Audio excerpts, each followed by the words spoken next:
Совета Безопасности мы, честно говоря, лишний раз поразились циничности и беспардонности наших западных коллег по вопиющим двойным стандартам. At the Security Council meeting on the 21st of October, Ukraine and a number of other delegations raised an issue of the engagement of the DPRK troops into the Russian armed aggression against my country.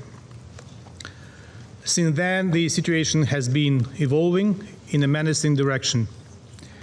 According to available information, the DPRK military personnel, consisting of up to 12,000 servicemen, is being trained at 5 training grounds in the Eastern Military District of the Russian Armed Forces. This contingent includes at least 500 officers of the DPRK army, with at least 3 generals from the General Staff. Subsequently, it is planned to form at least 5 units or formations from DPRK military personnel consisting of 2,000 to 3,000 servicemen each. One such unit is equivalent to that of a motorized rifle regiment. It goes without saying that sending the DPRK troops to support Russia's war of aggression against Ukraine is a flagrant violation of international law. Moreover, training by the Russian Federation of DPRK regular units constitutes a violation of Security Council resolutions 1718, 1874, and 2270. In turn, DPRK soldiers providing or receiving any training or other assistance related to use of arms, including ballistic missiles, is also a violation of the mentioned Council's resolutions. We have the opportunity to let the international community know the facts and truth. The story of cooperation between Russia and North Korea did not begin just recently. Taking one example, it was about half a year ago that 1718 committee panel of experts was forced to terminate its mandate due to the regrettable veto by Russia, which was clearly intended to give breathing space for North Korea. Just a couple of months after the veto, Russia and North Korea signed the Treaty on Comprehensive Strategic Partnership, which highlights the increasing cooperation between Russia and North Korea.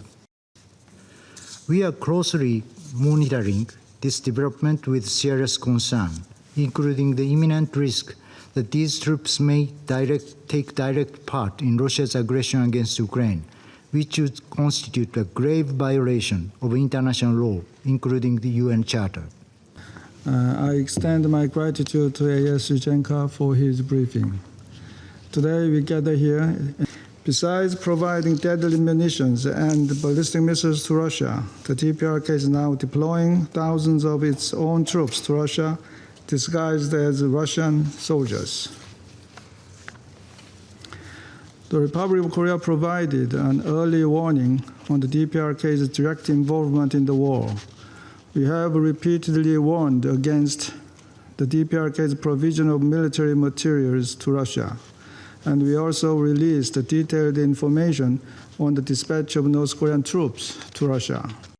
Madam President, the deployment of DPRK troops to the front line in Russia's war against Ukraine could take place sooner than expected. This marks a dramatic escalation in the war. According to some assessments, over 600,000 Russian troops have been killed or wounded since the start of the war. The reality is that Russia needs more soldiers to feed its war machine. And we all know what will happen to these ill-fated North Korean soldiers once they are deployed to the deadly battlefield.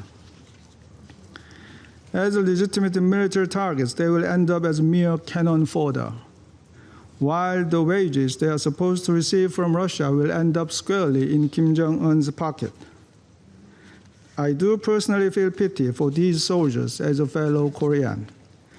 It is tragic that they could have enjoyed a far better life only if they were born south of the DMZ. Pyongyang's treatment of its young soldiers, its own people as expendable, will be never forgiven. 1,000 days ago, the General Assembly was clear in its condemnation. the DPRK's support for Russia goes even further. Pyongyang provides significant support to Russia by supplying munitions, arms, and other materiel. And now, 10,000 troops have arrived in Russia, with a significant number believed to be deploying to Kursk.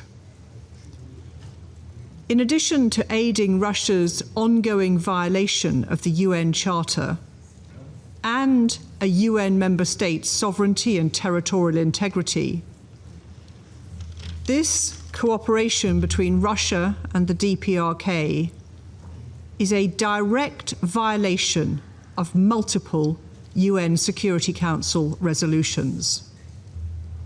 Thank you, Assistant Secretary General Gensha, for your briefing. For 979 days, the United States has seen additional reporting indicating that North Korean soldiers have started arriving in Western Russia. We believe the DPRK has sent around 10,000 soldiers to train in Eastern Russia, and that they will probably augment Russian forces near Ukraine in the next several weeks.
Нужен, позови кого-нибудь по рации, на 8-м этаже дверь заклинила.